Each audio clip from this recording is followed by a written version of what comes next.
Sit down, please. Oh, yeah. All right, cut the music, cut the music. Yes, yes. The machine, yes. Don't worry, I didn't drive out here not to tell that story, okay, guys? You think they gave me all these cameras and I won't bring that up? Yeah, I am the machine. I'm also a father of two with high blood pressure. And possibly an inactive thyroid because my wife scheduled a fucking blood panel this week. She goes, I got you a blood panel. I thought we should know if something's wrong with you. I go, I'm shooting a special on Friday. Do you think maybe you can hold off? Well, don't you want to know? No, not this fucking week, no. I didn't even know men had thyroids. I'm being dead serious. Doctor's like, does your dad have a thyroid? And I was like, I don't think so. He's like, holy cow, are you serious? How about his dad? I go, no, definitely not, yeah. You should know if something's wrong because you have children. Fuck that. Dude, I did not sign up for this responsibility to be a grown-up. I don't know if you guys feel the way I do, but just like, growing up sucks dick. Kids? I got two kids. I got Georgia is 11, blonde hair, blue eyes, real smart, and I got another one. I don't know if you guys got one of those kids that was just fucking mess, like literally like board certified messes. Like if it wasn't my kid, I'd be like, she's stupid, but she's mine, so I love her. She just doesn't think right. Her brain, like this morning, we're cuddling in bed. She's laying on my arm, and she starts doing this. I go, what are you doing? She goes, I'm trying to soften it up. I go, it's my arm, Isla. I know, it's hard as a rock. Dyslexic as shit. If you got to read with her, you can't let her read by herself because she just won't. She gets too hard. And your heart breaks, but I don't want to sit and read a book. I have a hard time reading too. And then she just sits there and looks at the word and then like tries to guess it off your face like, pterodactyl? No, it's the, Isla. Very few books you're going to read in your life are going to start off with pterodactyl. Crocodile? No, the car, Isla. The car. She's smart, just not like a useful to society smart. Like you'll never reap the benefits of her intelligence, I promise you that. Unless you got a dead body at your trunk at 2 a.m. There was an attempted kidnapping in a school adjacent to ours.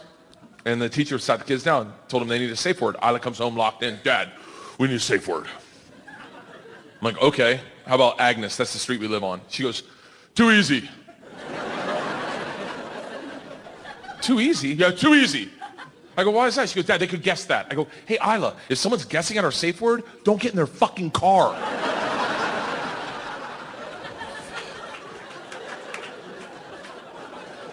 I go, how about Priscilla? That's our dog. She goes, are you even thinking? I go, what do you think it should be? She didn't even miss a beat. She goes, how about motherfucker? Think about it, Dad. No one's going to say motherfucker to a kid. Motherfucker it is, motherfucker. And that was our safe word. Yeah. Man, I had to change it. It was too good. I knew I was taking it on stage, so I had to change it, but not before Stephen Fromkin had to pick him up. He's like, I'll get the girls. I was like, heads up, our safe word's motherfucker. He's like, I can't say that to your kids. I was like, good luck getting Isla home. He pulls up. Georgia jumps in the car like she's trying to get molested. Isla's locked down. What's our safe word? She's known this guy 8 or 9 years. What's our safe word? He's like, Isla, I know the safe word is a bad word. I'm not saying it out loud. She goes, then I'm not getting in your car. He looks at her and he goes, the safe word is motherfucker. She looks at him in front of all the teachers and goes, I can't hear you. That's this child. You get these two morons together? Holy shit. George is like the caveman that discovered fire. Isla's like the caveman who discovered stop, drop, and roll. They woke up one morning. One morning they wake up at 5 in the morning. They were younger. I don't know how old they were, but they were younger. Like, I don't trust dads who know exactly how old their kids are. If you're talking to a dad, he's like, 16 months today, he better be married to another dad.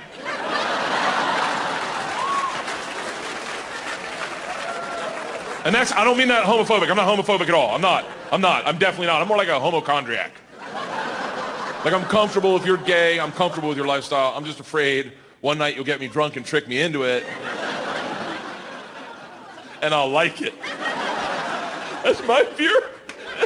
I'll like it and I'll be good at it. Just line them up.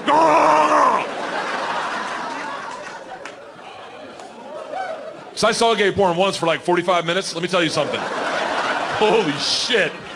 Ladies, you got to step up your blowjob game. Yeah, you're still playing JV basketball, and the gay guys are the Harlem Globetrotters. Yeah, dunking on cocks. Gong! Holding their own head. Fuck this face, son! The fuck are we talking about? I'm literally, how did I get off on this gay rant?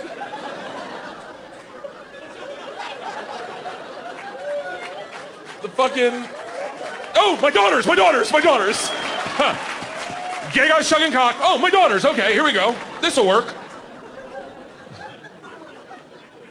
My daughters woke up at 5 in the morning. 5 in the morning. They were younger. They were like 3 and 5, 4 and 6. They weren't wearing watches. So they wake up at 5 in the morning. 5 in the morning. 5 in the fucking morning. So they're training to be farmers or some shit. Either that or they're on a meth lab out of the closet. I don't know. All we hear is them laughing hysterically on the baby monitor like two homeless guys that just found a 20. So I get upstairs. This is what I see. Isla, my baby, is naked, which isn't weird because apparently one time I told her sometimes you gotta let your shit breathe. We only know that because that's what she told the preschool teacher. Yeah, on the swing set. In a dress, just airing her shit out, just... For JJ! Teacher's like, oh, Isla, honey, where are your panties? She just hops off. Sometimes you gotta let your shit breathe. Isla's naked. George is in the rocking chair laughing hysterically, and our dog's sitting in between them like, I don't fucking know. So I come in, I'm like, hey guys, it's really early in the morning. Mommy and I are still sleeping. What could possibly be so funny? George gets in my face and goes, Daddy, you gotta see baby Isla's new trick. It is hilarious. I said, what is it? She goes, no, I don't want to spoil it for you, Dad. You gotta see it. Isla, show Daddy the trick. So Isla, my baby, the lunatic, the naked one, real quick, takes her finger and shoves it up her ass. Don't fucking judge me. Do you think I was ready to parent that? It's 5 in the morning. You think you could have parented it? The super nanny couldn't have stopped it. And now it's in there. As a parent, I kind of want to see the second part of the trick. She takes it out of her ass and puts it in the dog's mouth. Now, hey, fuck you. I saw it, okay? I'm just telling you about it. I was like, what the fuck is wrong with you two? What are you guys, Germans? New rule, we do not put our fingers in our butts and then put them in our animals' mouths. I can't believe I'm saying this. Georgia gets in my face and goes, calm down. It's funny, you just don't get it. What part of that trick is funny, Georgia? She didn't even miss a beat. She goes, we've been doing it all morning.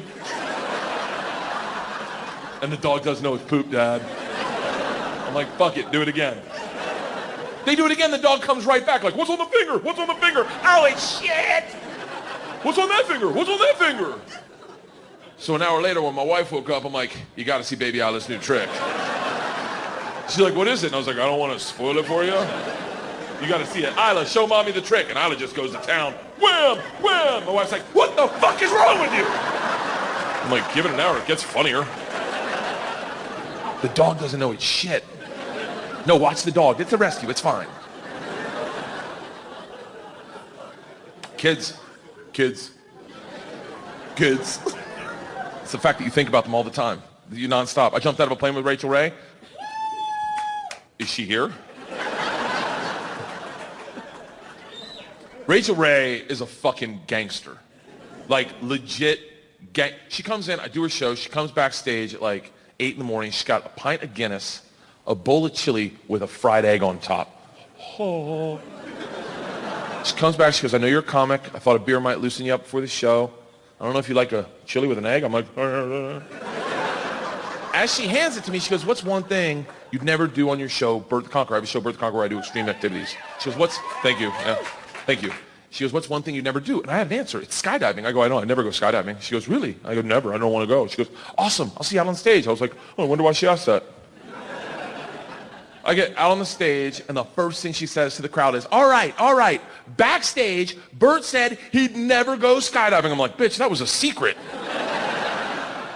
She's like, who wants to see him do it? And now I have 500 women going, do it, fat boy. And I got the beer in me, the chili. I'm like, fuck it, let's go. 2 weeks later, I'm strapped to a dude. You know that's how you skydive? Just strapped to a dude in a prison rape harness. That's how you skydive. And he tells you when to walk, when to sit. It is massively emasculating. Has anyone ever been skydiving in here? You've been. And so you get in a plane and you're sitting in a dude's lap. You're sitting, your Navy SEAL moment, and you're sitting in a dude's lap. And I start shaking because I'm nervous. I'm like freaking out. And he can feel me because I realize as we go to taxi, I haven't flown sober in 20 years. Sober in a big plane in 20 years, and I haven't flown in a dude's lap in 42. And he feels me shaking, and he's like, what's the matter? I go, what do you mean, what's the matter? I go, I'm nervous. He goes, about what? What do you mean about what? He goes, what are you nervous? What are you afraid of? I go, I don't know. You'll get hard.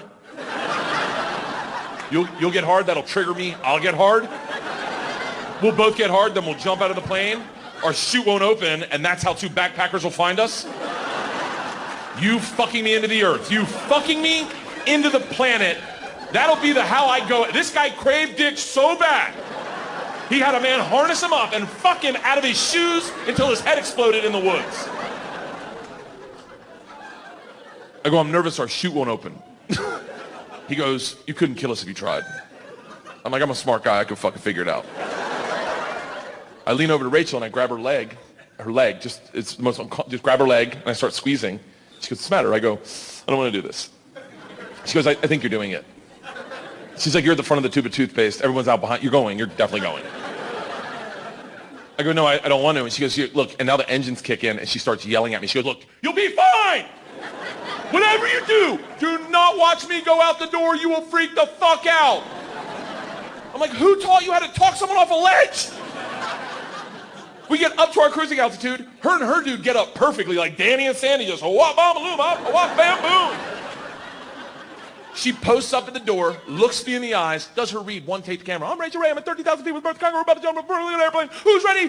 Yellow or whatever. And then fucking, let's go. And then looks at me and goes, Bert. I'm like, yeah. She goes, don't watch this. And they get sucked out of the fucking plane.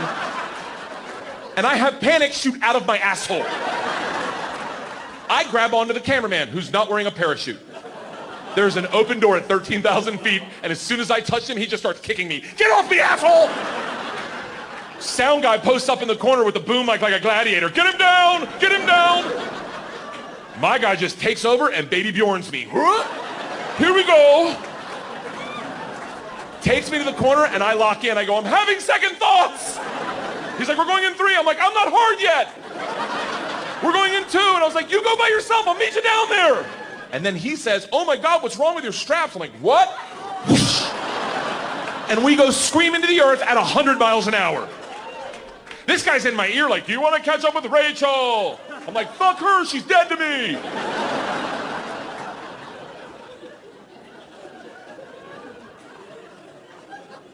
It is an epiphanous moment, dare I say. And my therapist says I have a low threshold for epiphanous moments, but... And I always say, like, did you want to go skydiving? Okay, the people that don't want to go skydiving are who should go skydiving. It's those that don't want to go that appreciate it the most. You go, and you're just Viking all the way. Ah! People who don't want to go, there's a moment where you realize the dice have been rolled. There's nothing you can do to change this. You're either going to live or die in 5 minutes, and you can't take a pill or start working out to stop it. It is out of your control, and you are forced with a decision. How do you meet your maker? Do you go out like a Viking? Ah! Or do you start crying like a baby? Ah! Oh, I picked the Viking. At that moment, I said, I've had a beautiful life. Let's do it. Ah! Until the chute opened. Then I started crying aggressively. Like bad. Like in a dude's lap. Have you ever cried in a man's lap? Have you ever had a man take you out to the middle of a field and sit in your lap and just sob silently? That's technically what I'm doing to this poor guy. Because the first thing I thought of was, my kids. I'm going to get to see my kids again. And pizza. Like, I get pizza. And I just started sobbing under this canopy, and the poor guy's like, dude, it's going to be okay. Like, we did it. We did it. It was so bad when we went to land. He's like, clean yourself up. They're going to think I did something to you. And the lasting thought that stuck with me was my children. That's it. I go, my children. They have a dad. Like, what? That is not what I signed up for when I picked my wife out of a bowling alley. Like, that makes no sense. We met at a bowling alley. But when I met her, like, I didn't sign up for the vulnerability. That's the part about having kids that fucks you up. Is the vulnerability. Do you have children? You do. How many you got? You got one? No, you're barely in it. Wait till you got two and you go, oh shit, if we lose one, it's going to be awkward. Children, the thing that'll, and I don't know if you've been there. How old's your kid? 2. Oh, you're brand new to the game, man. Wait till they meet disaster in their life, or they meet letdown, or, oh, we took the girls to school this year. Leanne takes Georgia, I take Isla. Walk up, first day of school. Now here's the thing with girls. First day of school, you hope they have friends in their class, or it's a shit show. So Leanne's got Georgia, I take Isla. We go up to the, like on the fence, they put all the names on the fence. I go up to the fence. Isla can't read. She's like, I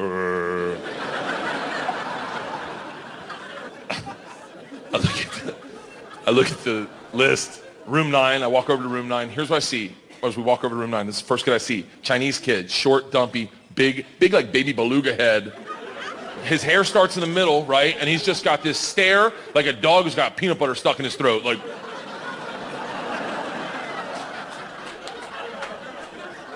kid behind him, hand licker, just like he's trying to get to the center of it, like Kid behind him, tippy toe walker, you know that kid? Handful of Pokemon cards. Huh? Anyone want to trade? Anyone want to trade? Isla sees this and is like, can I talk to you for a second? We go over to the handball courts. I sit down. This is what's happening. Isla's got her head back like this. I don't know what she's doing. She's got her head back like this. What she's doing is she's holding the tears in her eyes. Don't get me fucking started. She brings her head down to me, and a tear falls out. She looks at me dead in the eyes, and she goes, Daddy, am I in this stupid class? I didn't fucking sign up for this. Okay? I was a goddamn stallion when my wife found me. A untethered, beautiful animal just running at my own speed. I was gorgeous. No one controlled me. I decided what I wanted to do. If it rained, I'd run in the rain, just mist coming off my mane and tail, and just rearing up outside the village for all the villagers to see. And my wife was this diseased settler with rickets, like,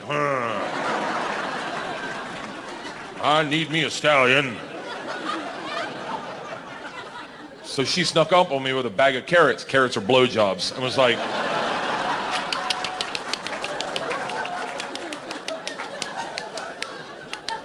come here, boy. Come here, boy. Here you go, boy. Try it. You like it. No, you like it. I bet you like it. I bet you like it. And you like it. You try the carrot. You like it. But what you don't realize is that when they're handing you the carrot, with the other hand, they start petting you. That's them taming you. Oh, you have a beautiful mane. Oh. You should start wearing khakis. Oh, it's okay, boy. It's okay. You should get rid of your Jeep. And then, one day, out of nowhere, the petting makes sense. You feel them pet you, and you're like, oh, yeah, huh. Maybe I should go to the dentist more than once every 10 years. And then, you don't even realize it, but one morning you go to run, just like you used to run, just like everyone loved to watch you run. And as you take off, you feel someone pull back on the reins, like, whoa, we don't do shots at a child's party.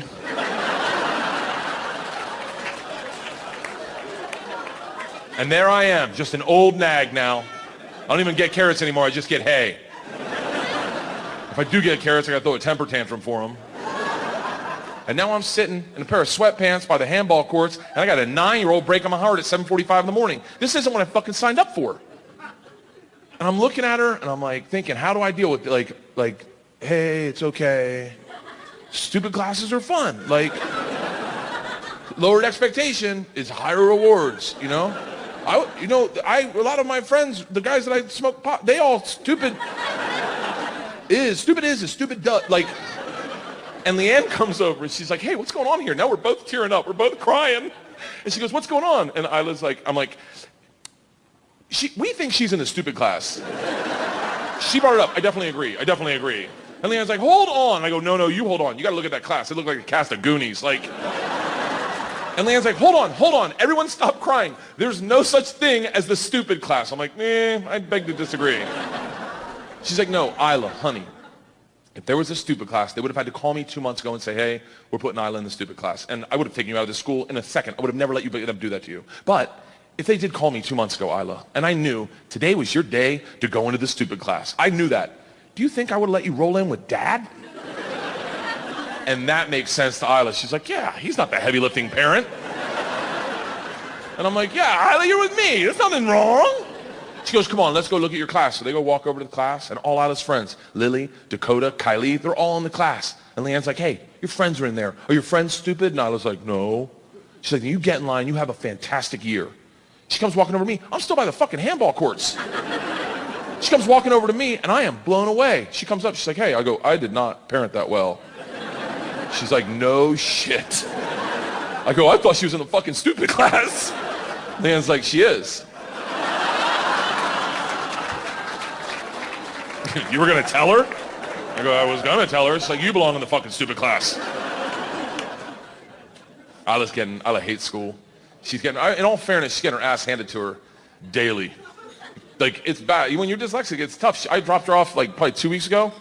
I go to give her a kiss on the cheek goodbye. She grabs my neck like she doesn't want me to go. And then whispers in my ear and goes, pick me up early. I'm like, well, let me run that by Mom. She goes, hey, hold on. Do you have to run it by Mom? And now she's in my head. I'm like, yeah, fuck that bitch. I make the calls around here.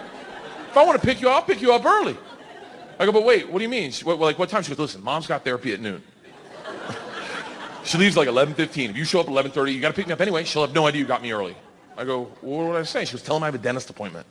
I go, how long have you been thinking about this? She goes, Dad, tell him I have a dentist appointment. I promise, no one's going to know. I went, okay. I go home. I feel like I'm about to commit a bank robbery. I'm sitting on the couch, and Leanne just gets up. She's like, oh, 11:15, I got to go to therapy. I'm like fucking clockwork. She leaves. I'm like, screw it. I'm picking her up early. I go into the office. I don't even have to say anything. I walk in. They're like, are you Isla's daddy? I go, I am. They're like, her tooth has been killing her all day. Isla comes out of the nurse's office, ice pack on her cheek, eyes are like, start the car. We get in the car, first things out of her mouth, ice cream and putt-putt. Let's do it, big guy. I was like, hey, you made the day, let's do it.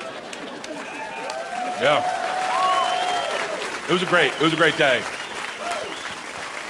I think the best part of the day was just having a lie that me and her knew and lying to my other daughter and my wife together as a team. It was kind of like bonding. And I put her to bed that night. I go, listen, if I ever cheat on your mom, I'm going to need your help. I'm not cheating on my wife.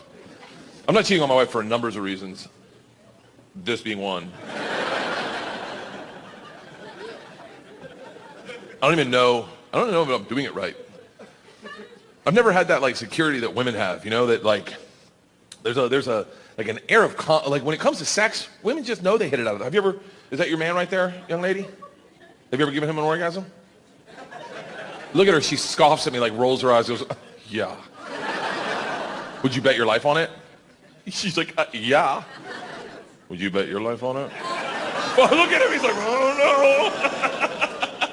no. Because we don't know. I'm telling you, you know if you've done your job right, because there's proof. That happened right there. See that?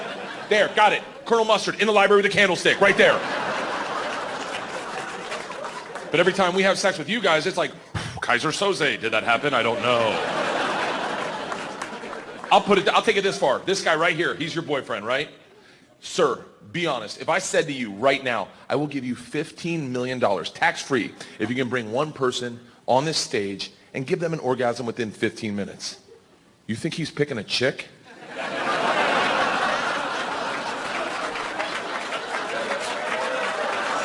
Fuck no. Look at him, he's already standing up. He's like, I'll jack you off right now.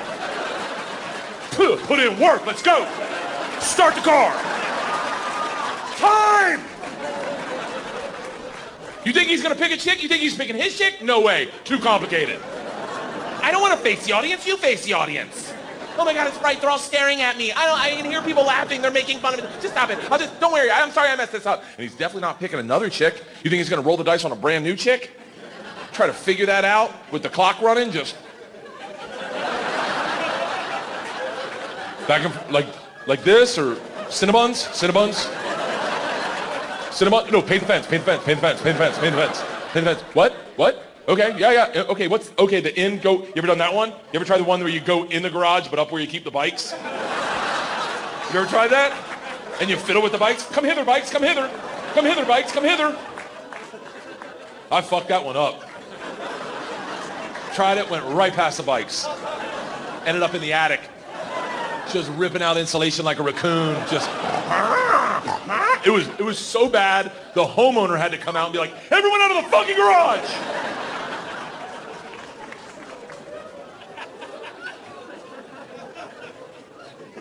Women are complicated. Just like the way they think. First time I had sex with my wife, we've been dating a while. It's that beautiful moment, I don't know. We've all felt it where you're making out on a couch and then you undo the shirt and your heart skips a beat and you're like, oh God, this is happening. This is really happening to me. And I was head over heels for her and kissing, shirt comes off, pant button comes off. She stops and she goes, there's something I need to tell you. I was like, this bitch has herpes. And I start thinking about it in my head, like, does it matter? I mean, I'm 28, I made it this far. I think they gotta have an outbreak. What are the odds it's the outbreak season? And if you wear I don't even know, but if you wear a condom, does it? I don't know, but in my head, I'm like, I wish I had paid more attention in health class. And my wife looks at me and goes, I'm in debt. I was like, I thought you had herpes. She goes, no, why would I have herpes? I go, why would you stop someone before they're about to have sex to tell them you're in debt? She goes, I thought we were getting serious. I go, I'm trying to fuck you, not your bank account. She goes, no, if we're going to have sex, that means we're getting serious. And if we're getting serious, you need to know I'm $25,000 in debt. That hangs over my head. And I go, hey, I'm trying to fuck you, not Fannie Mae, all right? Let's do this. And we had sex that night, and we fell in love. And we got married, and we had kids. And did you know when you get married, you accrue someone's debt?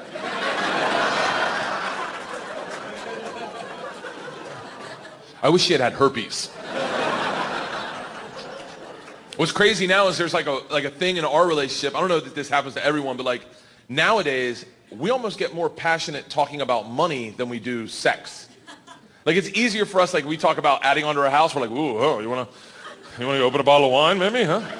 Talk about a brand new bathroom, huh? What the fuck? And then you have sex and it's just like, it's almost, I don't mean to like suck the romance out of it, but like I don't hit on her. I'm not gonna fucking hit on my wife. Get shot down by your wife. Do you know how humiliating that is? To be like, hey, what do you think? Hey, get the fuck off me. Okay, awesome. Now I feel like a human piece of garbage. Cool. I can't fuck anyone in the world, especially not you, and that's how, oh, this is great. You ever try to pull out a brand new move in the bedroom? I tried to do reverse cowgirl. I said to her in the middle of having sex, I go, hey, you want to try reverse cowgirl?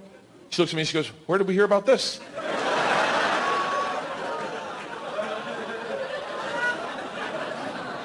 Some of the fellas down by the basketball courts were talking about it. And then she just gets like, she's a very sweet woman, but she just gets like, fine, what is it? Like, tell me what to do. Like it's almost like we're lab partners. Like, we're fucking tell me what to do, I'll do it if that's what you're into. I'm like, that's not what I'm into. I'm just saying, let's try it. Maybe we'll like it. I don't know. She said, no, just tell me what to do. I'm like, oh, okay. I've never seen this part of the porn where the guy walks her through it. Like, I go, you face the other direction. She's like, I face the wall? I was like, well, or the camera. I guess that is, they'd face the camera at that point. I don't know why they do that. I don't know. I've never done this, okay? She's like, no, tell me what to do. I'll do it. I go, will you turn around? She's like, and just look at the wall? I go, yeah, look at the fucking, they're your eyes. Look at whatever you want to fucking look at. She's like, fine, if this is what you're into. Like, that's how you want to start a brand new sex move. If this is what you're into.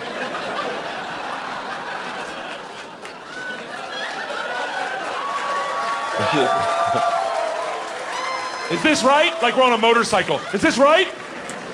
Yeah, I think, no, I mean, do I hold on to your feet? That's not sexy. Just looking at your feet. I'm just looking at your feet right now. I'm like, you can look at whatever you want to. Are you looking at my butthole? Is that what you're looking at? Does this turn you on to look at my butthole? Okay, I'm starting to feel disconnected. I'm feeling very disconnected. I'm being very disconnected.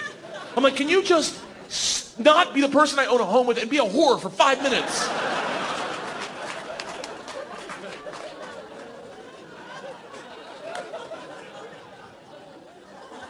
I mean, I make that sound bad, but I mean, the alternative is what? I get like a young girlfriend? Fuck that.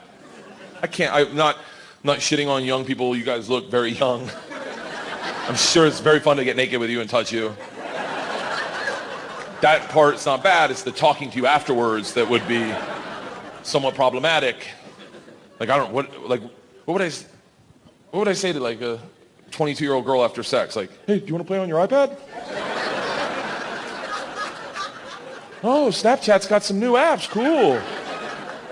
I need a ride or die bitch. I need a woman with some flaws. A woman with literally a kind of girl that'll blow you and book you a cardiologist appointment. Kind of woman that'll blow you to spider-runny nose. Just. That's a woman for you right there. Just taking one for the team. Yeah.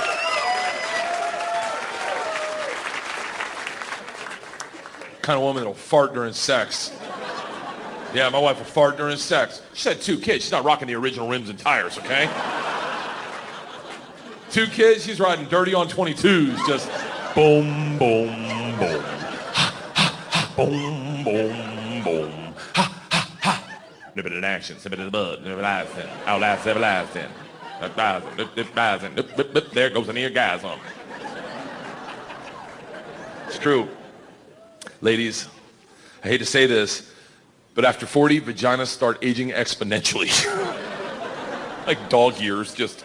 It's not just you. It's all of us. I mean, men, once we get 40, our dick starts doing this Benjamin Buttons thing where it looks younger and younger. Like, I think our bodies get bigger and our dick stays the same size. Looks like a squatter in the middle of a bustling city like, hell no, we won't go. I get naked now, and that's love. When your wife sees you naked, when your dick's the smallest it's ever been, like right after you get out of the gym and she just sees it and goes, oh, little guy. Look at that little, can I click him? Just changes. I'm cool with it changing. I'm just saying, like, I mean, a little bit of upkeep, ladies. Like, it's like, I mean, I remember when I met my wife's vagina. I remember it it was beautiful. It was like, there was curb appeal. You know, like it was waxed and shined and buffed and fluffed with those lace thong panties that you could take off with a pinky, just. And when you did, it was like you unleashed a princess, just. Oh, oh. I saw it the other day. Ooh.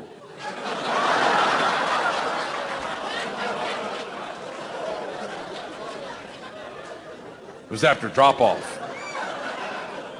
I had to pull off those big comfort cotton panties. The ones that don't give you a yeast infection, you know, those ones just... all the hair's matted down. Looks like the crazy cat lady's house. And it's just staring at you like, hey, my man. Young blood. Young blood, can I get a cigarette?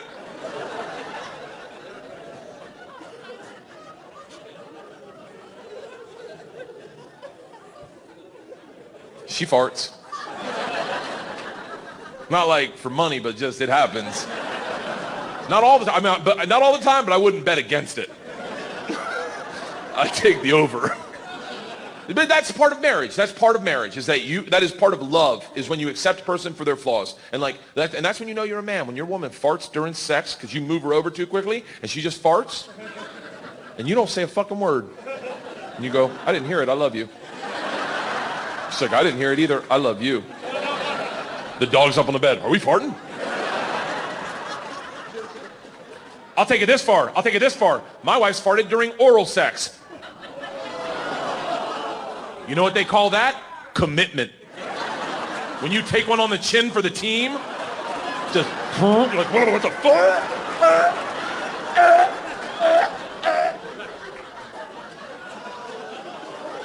You didn't know you had one in the chamber? No, you gotta warn me. I'm still down here. No, you could have shit in my mouth. No, I have a beard. It's still in here. And then she starts crying. I go, what the fuck are you crying about? I'm the one in the hurt locker.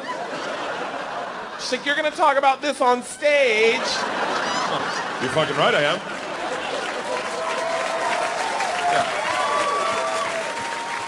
Yeah. In all fairness, I didn't bring it up until the second time it happened. And I was like, fuck it. If it happened to me twice, it's had to have happened to somebody else. I can't be the only one out here going, really? No one else has catched this one on the button? That's marriage. My wife's a fantastic woman. She really is. She's the kind of person like I couldn't raise these kids. She like researches good schools. She researched a school one time. She goes, it's a great school. There are a lot of Koreans. I went, okay. We show up. It's 98% Korean. No, listen, I'm just a regular person. I have no hate in my heart for anyone whatsoever. I'm a real motherfucker. I walk in a room with 400 Korean families and 5 white families and a black family hiding in the corner. I just walked in and I was like, what the fuck is this? And my wife's like, what? I go, what do you mean, what? Like, she goes, what? I go, the fucking Taekwondo tournament going on in here. You don't see this? Am I the only one that sees this? She's like, babe, I said there was going to be a lot of Koreans. I'm like, bitch, a lot of Koreans is 7. This is a dickload. This is a boatload. You should have said, do you want to go to North Korea? Because that's where we are right now.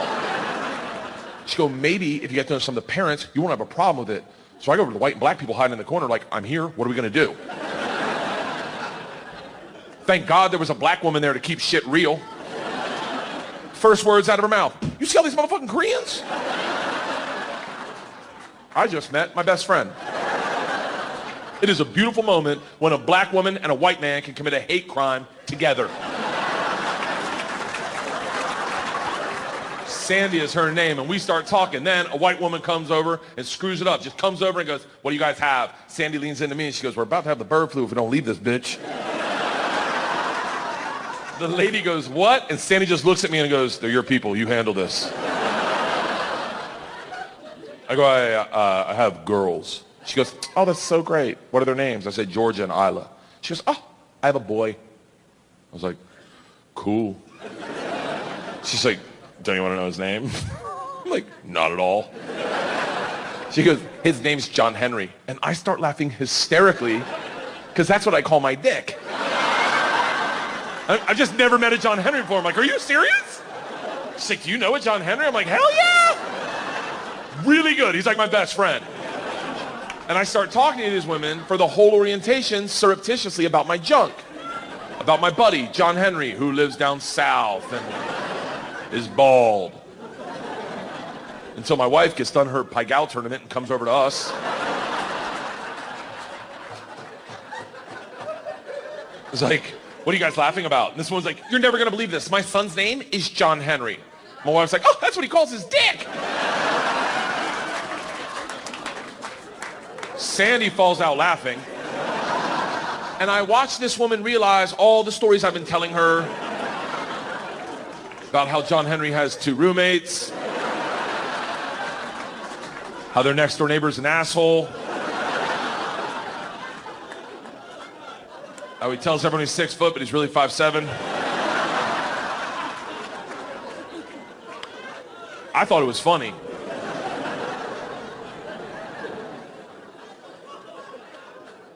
I think what I find is funny, I don't think other people find funny. I have like a disturbed sense of humor sometimes. Like I checked into this hotel room one time in Cincinnati, and I had like 5 bags with me. So I was on the road doing Travel Channel stuff and doing stand-up. So I had 5 bags with me. This bellman, tall, young, skinny, black kid. Oh, why's he gotta be black, Bert? Because he fucking was.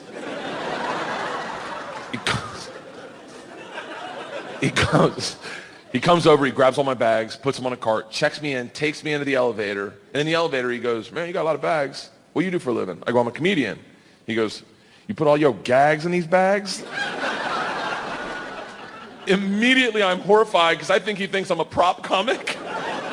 And so I'm trying to think of a joke. The whole ride in the elevator, I'm trying to think of a joke to make this kid laugh, but I can't think of anything. We get up to our floor, door opens, and as soon as it opens, the door next to us opens, and an older white guy walks out, like maybe 67 years old. Bam. And he walks out just behind us, and as we walk down the hallway, he walks right behind us. Kid's pushing, I'm walking. This guy's right here, 5 feet behind us. As we walk, bam, we take a left, he takes a left. We take a right, he takes a right. He's keeping pace with us. You want to be like, hey, asshole, you just fake tie your shoe for a little bit.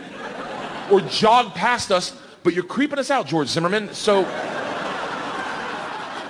finally, we get to the very end of the hall. My door is the last door on the left. And it turns out the old man's room is right next to mine. Now, it's been uncomfortable. I haven't made this kid laugh yet. So as a joke, as a guy goes to open his door, I lean over and I go, hey man, if you want, we can open up the connecting door and we can hang out this weekend. He was not ready for that. And now he can't get his key to work. He's like, no thank you. No, I'm good. And I said, no, think about it. When was the last time you made a new friend?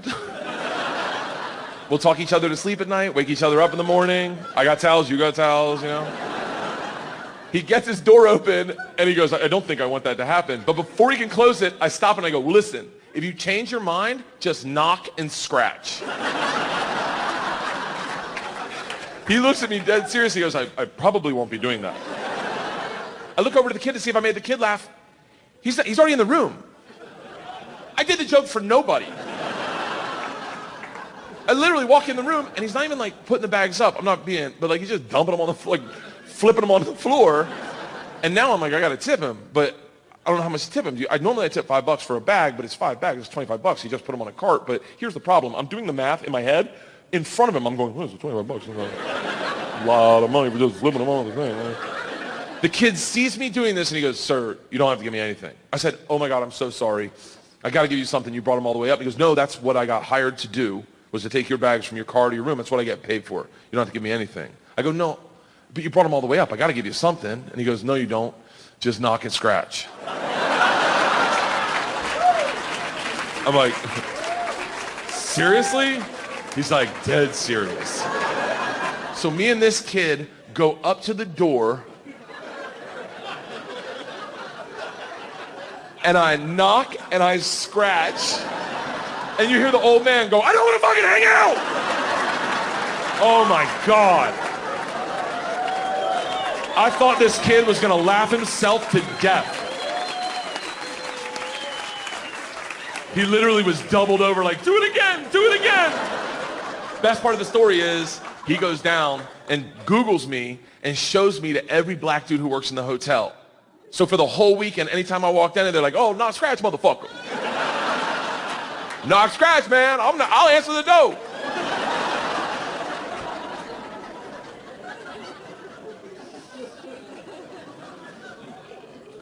I fought a bear one time. Yeah. I used to have a show on FX called Hurt Bert where I took dangerous men's jobs. It was a TV show. It was back in 2002, I think. I was a dominatrix gimp. I was an MMA fighter. I was a rodeo clown. I was a football player. I was a stunt pilot. I swam with great white sharks out of the cage. And one day they called me up and they're like, hey, do you want to fight a bear? I was like, who does that for a living? And they're like, you do on Thursday. I show up. It is a 9-foot grizzly bear just sitting on a park bench, as dumb as you think a bear would look, just.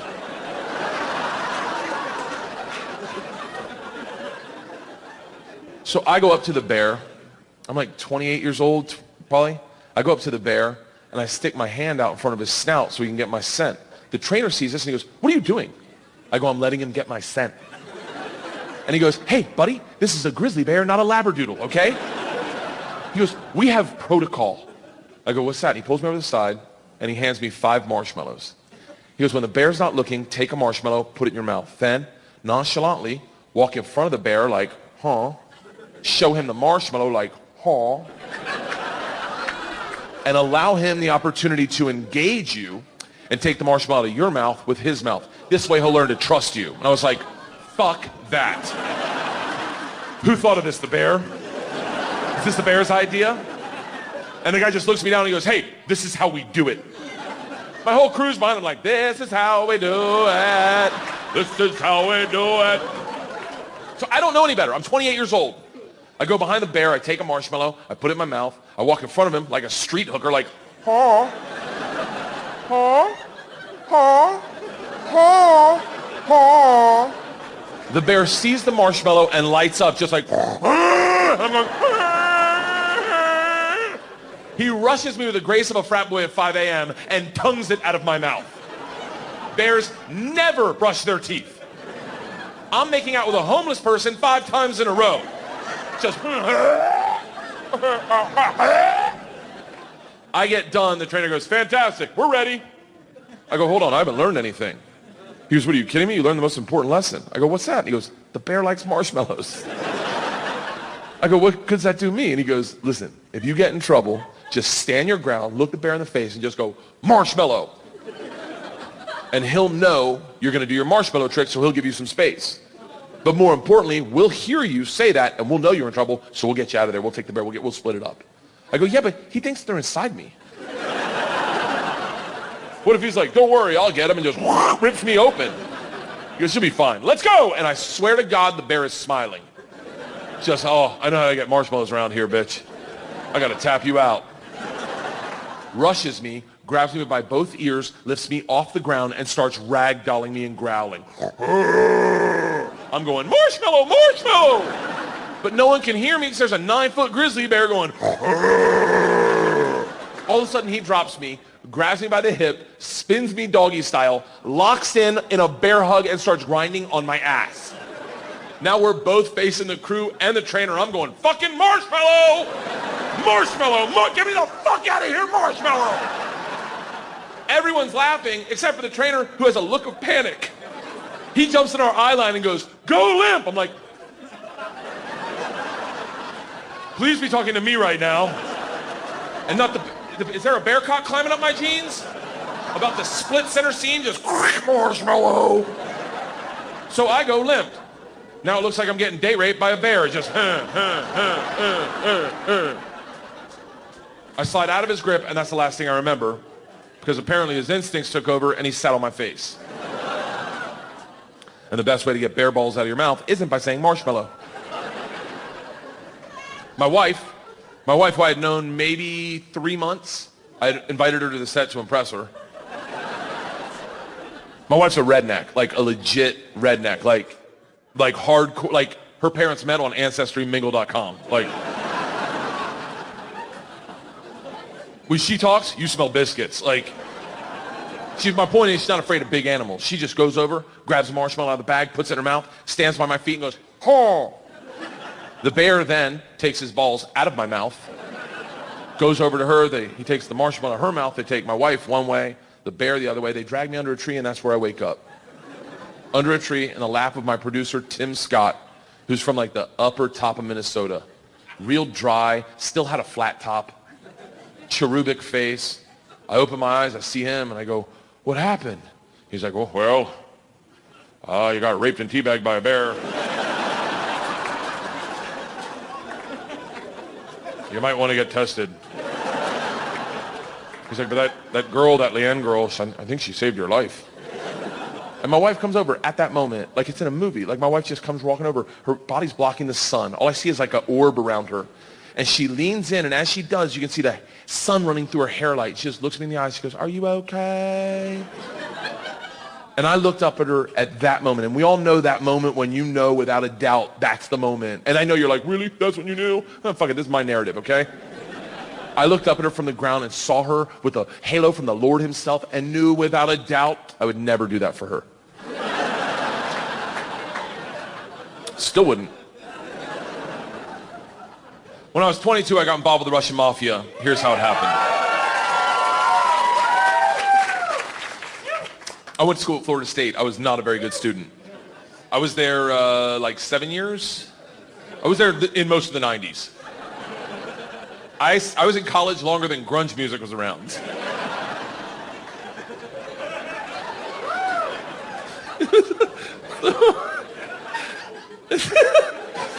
So, this is how bad of a student I was. One time, I signed up for a Russian class thinking it was Spanish.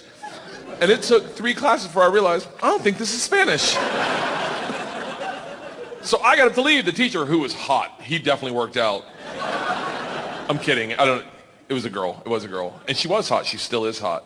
She stopped me. She goes, don't go anywhere. I need 14 kids to teach this class. You're the 14th. I need to teach this class in order to get my master's. So if you sit back down, you don't have to do anything all semester, and I'll just give you a C. I was like, Strasvucia, bitches, I'm back. So I took Russian 1, 2, 3, and 4, never learned a word. Think about what I'm saying. I took 2 years of a language, took 4 semesters of my college career, 4 semesters. Russian 4 was taught in Russian.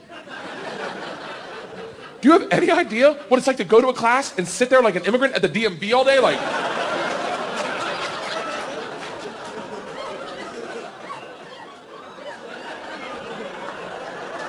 the end of Russian 4, same teacher pulls me aside. She's like, we're taking a trip to Russia. If you go, you'll get a minor. I was like, okay, hold on.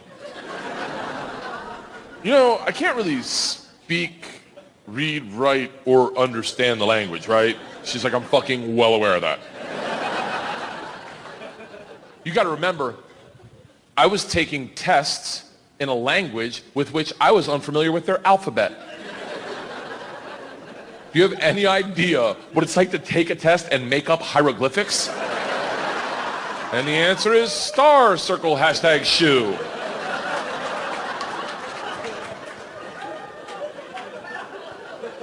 She goes, it doesn't matter. We need kids to make this trip happen, and if you go with all the classes you've taken and the ones you will take, you will get a minor. And I was like, that's all you had to say. Let's go to Russia and fuck some minors. It was different minor, obviously. Learned that the hard way. So we went to Russia in 1995. This is when the mob ran everything, and they told us that our very first night. They sat the whole class down. They're like, listen, we have paid off the mafia to keep you safe. In exchange for our money, they give us 2 young gangsters. I'm in the room like, this trip just got fucking awesome. The word for gangster in Russian is banditi. They go, these banditi are going to live with us. They're going to walk you to class. They're going to walk you back from class. They're going to take you on field trips, walk you back from field trips. Do not speak to them. They're in the mafia. Do not look at them. Do not engage them. Do not interact with them. I was like, well, they're going to be my best fucking friends.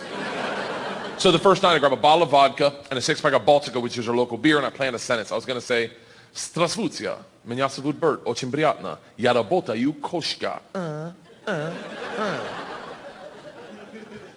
Does anyone speak Russian in here? I love that someone says no. No. I did a head count earlier. It doesn't look like it. I'll tell you what the sentence says. It's a badass sentence. I worked all day on it. Hello, my name's Bert. It's very nice to meet you. I work pussy. Kind of. It really means I work with cats. I didn't know the fucking language. What do you expect? It doesn't matter, because the second the door opens and I'm face to face with a real Russian gangster with the wife beater and the tattoos, with the track pants and the cigarette, and he just stares me up and down. A frat boy from Florida State. I was wearing a fanny pack. He just looks at me and goes, "Stole." I fucking panicked, and everything I had planned on saying flooded out of my head, and all I said to him in Russian in his doorway was, "I am the machine." And he started laughing. He goes, "What did you say?" I was like, "I'm the machine." He grabs me and he goes, "Come in and tell my friends." Brings me in a room full of 9 Russian gangsters drinking and smoking, and just goes, "Stop! Tell them what you said." Now I'm like, fuck it. I'm the machine! They looked at each other, looked at me, and they're like, fuck it, he's the machine! And I became the machine, and these guys loved me. Yes. You got to realize, though, the reason they loved me is I went shot for shot with them that night, all night long, until like 4 in the morning. But all I knew how to say in their language was, "I'm the machine!" And I fuck cats. So we did everything together. Like the guy that answered the door, his name was Igor. He was like my best friend. We did everything together. We ran a pool hall scam. We stole a boat. It was literally the best summer of my life. And then one day, the whole class is taking a trip to Moscow. It's an overnight train trip. And I say to Igor, I go, "This is going to be a blast. We got to be in the same cabin." And he goes, "I can't go." I said, "Why not?" And he goes, "Different mafia runs train, different mafia runs Moscow." I said, "Well, hold on. What's that mean for me?" And he goes, "Don't worry. I set up banditi. I tell them about you. They'll take care of you. Sure enough, we get to the train station, and he introduces me to my two new gangsters, Igor and Igor. And he says to me, he goes, guys, this is the machine. If you give the machine vodka, you'll have a great time. The big eared two Igors looks like a kid on Christmas. He's like, oh, I can't wait to play with a machine. He grabs me and he goes, the machine doesn't sit in coach. The machine sits in first class with us. I'm like, that's what I'm fucking talking about. We go to first class and it is pimped out with booze, food, and here's the real gangster part. Second the train takes off out of the station, everyone that works on the train comes in to pay their respects. The conductor walked in, rips off the stars and stripes to his shirt, places them on my lap and goes, this is a present for the machine. It would be an honor to do a shot of vodka with the machine. I'm 22 years old thinking, these machine stories might have gotten out of control.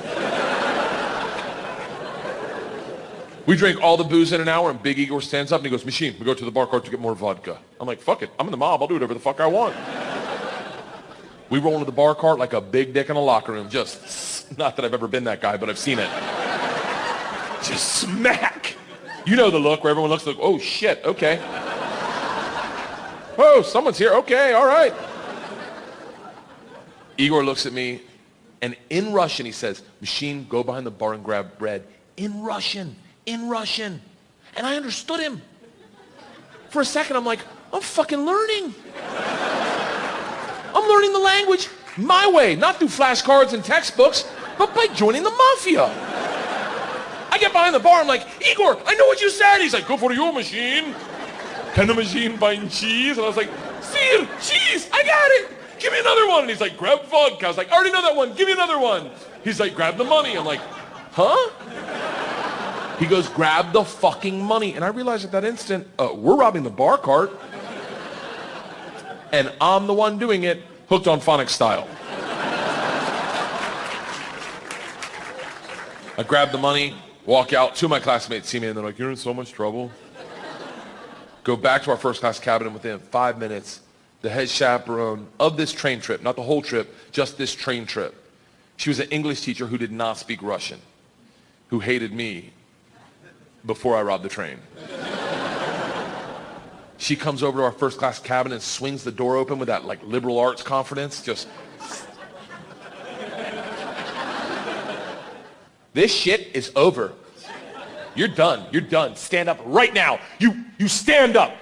How you're done. Stand up. And Big Igor looks at me confused, then smiles, takes a big sip of vodka, spits it in her eyes and goes, no one talks to the machine like that. Shuts the door in her face and goes, fuck that bitch, this is Russia.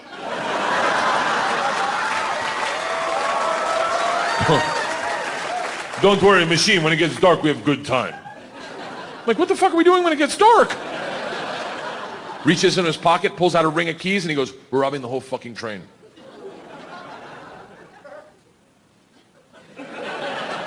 I'm a good person.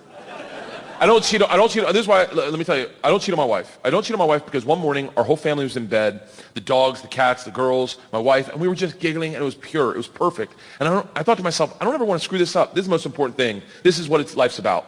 And they got up to make chocolate chip pancakes, and I laid in bed and I said, I will never cheat on my wife. I had a conversation with myself. I said, if I ever get into a situation where a hot girl's flirting with me, or I think she's flirting with me, and it seems like it could go further, I'm just gonna cock block myself. I'm just gonna look her in the face in front of everyone and go, I don't cheat on my wife! Now, I may be wrong. She may not be hitting on me. She may throw a drink in my face, slap me, or I may be right. None of that matters to me. What matters to me is that I don't cheat on my wife because I've already had that conversation. Here's the problem. I never had that conversation about robbing trains. So when presented the opportunity, I thought I'd be like, not me, I'm gonna go back and work on my verbs. But apparently, when presented the opportunity, I'm the guy that's like, fuck it, let's start with my class. So we robbed them first, while they slept, if that makes it better, and then we robbed the whole train. And if there's any consolation, we robbed me too, my bag was with them. And then we drank all night long, like literally until 6 in the morning. Top 5 drunkest I've ever been without throwing up in my entire life. We pull into Moscow at 6 a.m. I'm pissed drunk. You ever been so drunk you're like, I know I gotta piss, but I can't find my dick. Train stops, sun's up, I'm hammered, door opens, same teacher, not mad. Curious, right? She looks me in the eyes, smiling, and goes, I want to be the one to tell you they've alerted the police. And I look out, and on the platform, my whole class is standing there with a cop, talking. They're upset. They've been robbed. I get it. Apparently, they'd never heard snitches get stitches.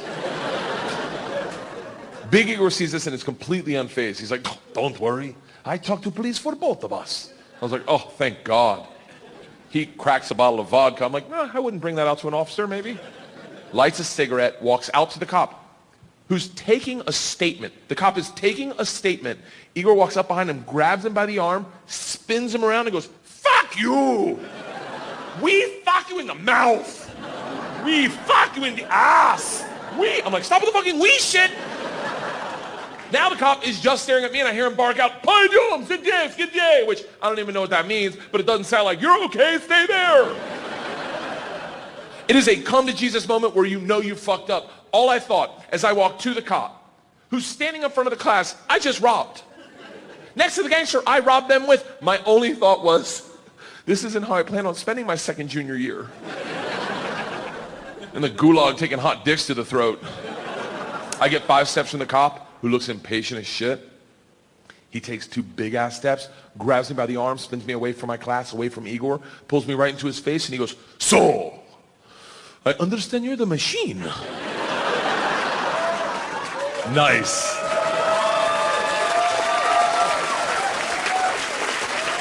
Tonight, you party with us. I was like, what? He's like, tonight you party with us, yes? And I looked at him, and I was like, wait. I'm not in trouble? And he gets so close to me, I can smell his morning cigarette, and he goes, no. Fuck that bitch, this is Russia. Thank you. Thank you, thank you, thank you so much. Thank you. Thank you.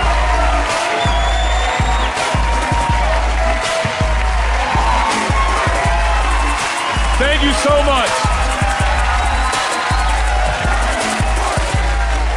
Thank you so much, everyone, for coming out tonight. From the bottom of my heart, this means the world to me. Thank you so much.